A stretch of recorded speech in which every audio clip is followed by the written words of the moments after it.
Hello dear students, welcome back to my channel physics SPC. Electrostatic potential का एक question. A wire is bent into semi circular arc of radius capital are.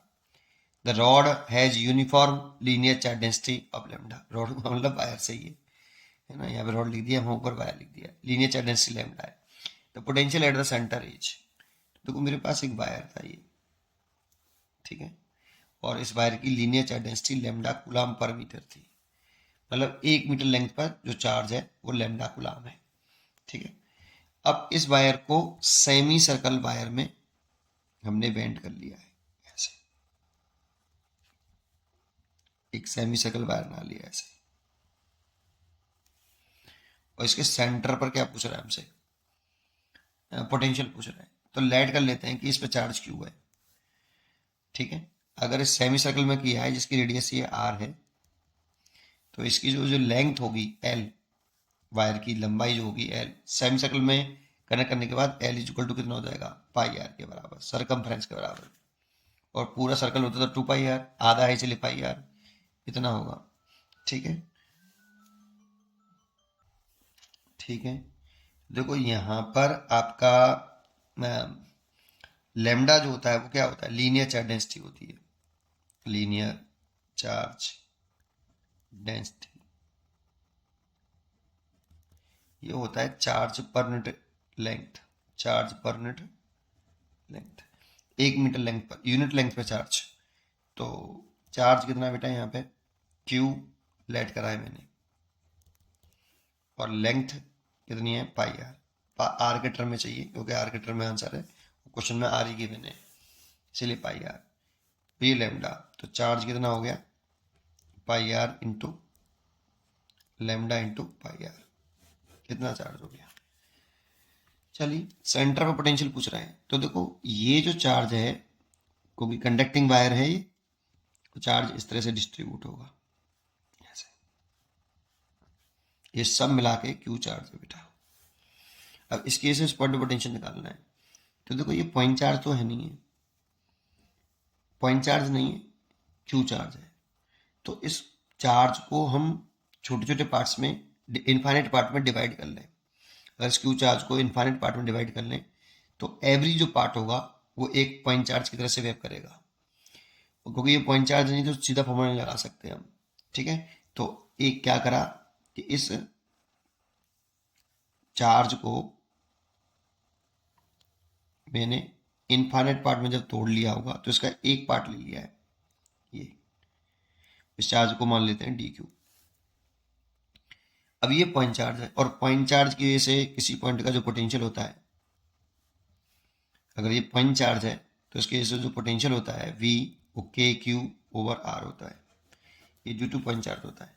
तो ये point charge है और centre पे निकालना है, तो ये डिस्टेंस तो रेडियस के बराबर होगी, तो स्मॉल पोटेंशियल आएगा इससे, small electric potential at centre O due to small charge, element charge, मेंट चार्ज डी क्यू। तो d V is equal to k d q over capital R. क्योंकि पोटेंशियल स्केलर क्वांटिटी है, तो total potential निकालने के लिए क्या करना चाहिए? जब भी हमें किसी ऑब्जेक्ट को इनफाइनाइट पार्ट में तोड़कर फिर जोड़ना पड़े तो हमारे मन में ख्याल इंटीग्रेशन करना चाहिए। तो हमने इस पार्ट को तोड़ा क्यों? सबसे पहली बात, क्योंकि ये पॉइंट चार्ज नहीं है और हमें पॉइंट चार्ज का फॉर्मूला आता है, तो फिर हम कैसे निकालें इस पॉइंट का पोटेंशियल? पोटेंशियल हमें पॉइंट चार्ज का निकालना आता है। तो इसीलिए इस चार्ज को इनफाइनाइट पार्ट में अगर तोड़ लें और तोड़कर एवरी पार्ट जो होगा एक पॉइंट चार्ज की तरह से काम करेगा, उस पॉइंट चार्ज की से पोटेंशियल निकाल लिया, निकाल तो लिया। अब ऐसे तो पॉइंट चार्ज में बहुत सारे होंगे, कितने होंगे पता नहीं, तो फिर टोटल पोटेंशियल कैसे निकालें? तो जब भी किसी ऑब्जेक्ट को इनफाइनाइट पार्ट में तोड़ना पड़े फिर तोड़ के जोड़ना पड़े तो मन में ख्याल इंटीग्रेशन करना चाहिए, क्योंकि ये स्केलर क्वांटिटी है तो सिंपली ऐड होगी, और इंटीग्रेशन का मतलब ऐड करना होता है। इसलिए total potential at centre O, तो v is equal to integration d V. तो इंटीग्रेशन डी वी, तो integration k d q over r. तो देखो आर तो कांस्टेंट टर्म है इसमें और के भी कांस्टेंट टर्म है, तो के तो बाहर आ गया और आर भी बाहर आ गया। इंटीग्रेशन डी क्यू, और डी क्यू का इंटीग्रेशन करना है, चार्ज है 0 टू स्मॉल क्यू, तो डी की का इंटीग्रेशन कर दो क्यू बटे आर। कितना चार्ज है इस पर, क्यू चार्ज है टोटल, तो डी की कंडीशन करेंगे तो कितना आएगा क्यू, और लिमिट रख देंगे तो क्यू ही आएगा। इतना करने की जरूरत नहीं थी वैसे, देखो ये आ गया। क्यों, बताता हूँ। क्योंकि इसके अगर तुम पॉइंट चार्ज बना भी लोगे तो इसके हर एक पॉइंट चार्ज की जो डिस्टेंस है, ये पॉइंट चार्ज से ये डिस्टेंस, इस पॉइंट चार्ज से ये डिस्टेंस, इस पॉइंट चार्ज से ये डिस्टेंस, सब बराबर है। और सब बराबर है तो सबको, सभी D Q D Q D Q D Q ये से पोटेंशियल निकालोगे तो पोटेंशियल सेम ही आएगा। डिस्टेंस बराबर है, हर एक डिस्टेंस बराबर है, और D Q D Q D Q सबकी पोटेंशियल निकालो सेम ही आएगा। और सब पोटेंशियल को तुम जोड़ोगे तो क्यू बाई आर तो कांस्टेंट टर्म हो गया, रेडियस डिस्टेंस बराबर है तो बाहर निकल आता, उन सभी डी क्यू को जोड़ता तो क्यू के बराबर ही आता। तो मैं डायरेक्ट लिख सकता था कैसे कि इस पे कोई भी चार्ज ले लोगे आप, उसकी सेंटर से दूरी हर एक चार्ज की, अगर उसे डिवाइड भी कर लोगे इनफाइनाइट पार्ट में, तो हर एक चार्ज की डिस्टेंस जो होगी सेंटर से वो बराबर होगी। तो k constant term, r constant term, तो जो डी क्यू को सबको जोड़ लोगे तो टोटल चार्ज तो आए, तो सीधा लिख सकते थे पोटेंशियल के क्यू वाई आर डायरेक्ट ऐसे। लेकिन सर आंसर ये तो नहीं है सर, आंसर देखो ये नहीं है।